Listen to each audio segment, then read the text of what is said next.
I have to say, the New Year's party, I don't want to overhype it, but I love that the way they do it. It's just awesome. It's like not New Year's it feels like it doesn't feel like another night in the ballroom that they're just calling New Year's. They like take the time and the effort to create an ambiance in a room. A real New Year's Eve when you're party. feeling like you're going to a New Year's Eve party, and then you go to the ballroom at an event and go dancing that night. It's just awesome. Yeah.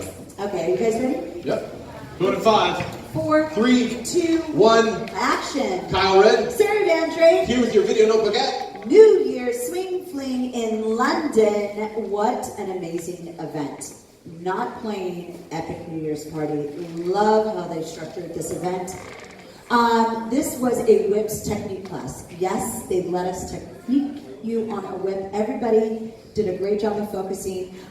We talked about being able to dance West Coast swing as many different ways as possible stylistically. So we're not looking for our whip to be one way. We're wanting to understand where all of the buttons and the levers and the adjustments are so that we can create a bunch of different whips, yeah? a management skill that I like to bring early on in the dance, not just for our whips, but in basic general flight concept, is that we work with the dance in 2-beat increments. So our distance and our time coexist on the same plane. So 2 beats is 2 beats is 2 beats. Whether I'm doing a double or a triple, it's still 2 beats of time, and I want to make sure that I'm flowing through that 2 beats of time at the same rate as my bass. So as I'm taking this, let's say within basics, it's 1 becomes 2, becomes 3, becomes 4, becomes 5, becomes 6, becomes 1, becomes 2, becomes 3, becomes 4, becomes 5, becomes 6, becomes 1, becomes 2, 3 becomes 4, becomes 5, becomes 6, becomes 7, becomes 8. As a baseline. And if you judge that based on the backdrop, you'll notice that Sarah isn't accelerating or decelerating through her flight. The idea is that I'm trying to give this as a baseline so that as I decide to articulate or give you inflection throughout the dance, you have a base to draw that off of.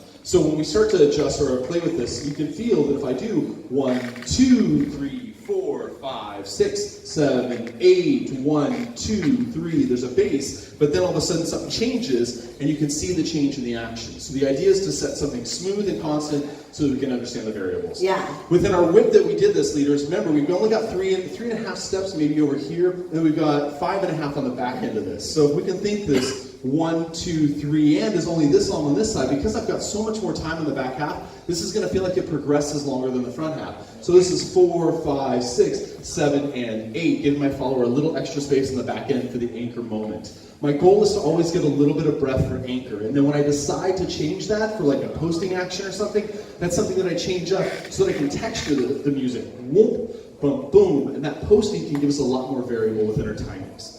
Followers, something we talked about is how we use counter and a whip of our upper body. I had you walk with your arms swinging, then I had you put your arms behind your back, then I had you dance a whip, and how you were able to counter with that upper body to help yourself through it independently.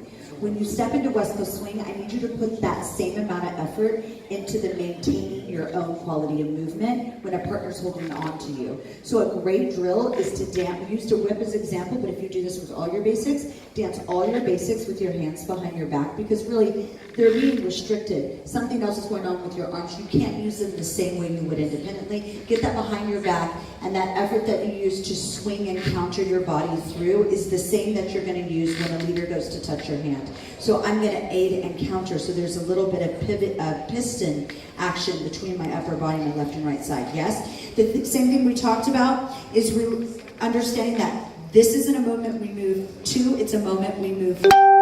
And this is a similar moment in 3 and 4 of the whip. So when I'm doing an anchor 5 and 6, I could be here, here, here, here, here, but I'm not going to drop that hip until it's time to release that other foot. I correlate my heel hitting the ground. I start the process of the stretch of the hip and the release of the foot. I do that on my 3 and 4 also. 1, 2, 3, and 4.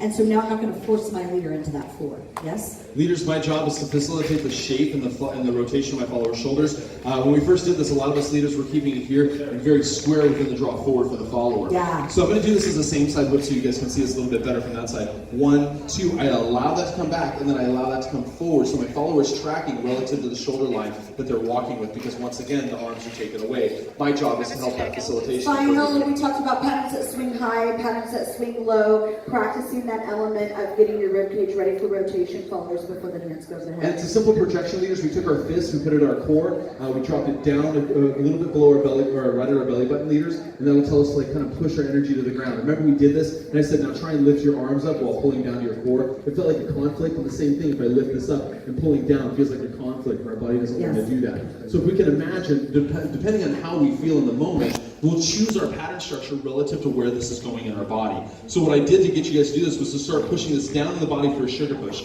So this is a low swinging sugar push, which is going to keep that low swinging pattern for our whip. 2, 3, and 4, 5, 6. We raise it up for an underarm turn, kind of bringing this up in our body. So we do 1 into 2, 3 into 4, 5 into 6. Pay attention. We're not up here. It's still dropping below the shoulder line. It's just a lift versus a drop. There's a very little change in the tension here. It's more projection based. Then the prep of the 2, not coming into the follower space. A lot of you on 2 have the arm almost here like this. We want to keep it on the outside before we bring it on the inside for the 3 and crossing slot 4, 5, 6, 7, and 8. One more time is up. 1, 2, then turn my follow down line. Give space for the anchor. I hope that helped, guys. Go to Palisera.com. In March, we're going to have all new material online. Next up, I see, who is that? Simeon and Mary.